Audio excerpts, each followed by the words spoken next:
Finally রান্না শেষ করলাম। এই যে কাঁকরোল দিয়ে তেলাপিয়া মাছ দিয়ে রান্না করছিলাম। কালারটা কেমন হয়েছে কমেন্ট করে জানাবেন তো। এত সুন্দর কালার হয়েছিল।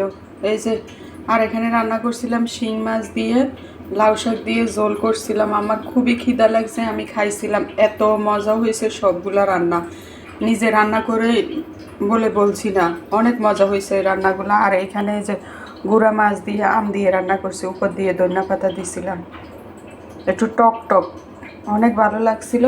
আর এখানে ওই যে চিংড়ি মাছ দিয়ে একটু বরবটি দিয়ে বুনা বুনা করছিলাম আমার ছেলের জন্য। আর এখানে ভাত রান্না করছিলাম। আমার আজকে কোন রান্নাটি কেমন হয়েছে কেমন করে জানাবেন। যদি ভিডিও ভালো লাগে লাইক কমেন্ট শেয়ার করে দিবেন। আর ইউটিউবে যারা দেখেন ইউটিউবে সাবস্ক্রাইব করে দিবেন। আসসালামু আলাইকুম, আল্লাহ হাফেজ।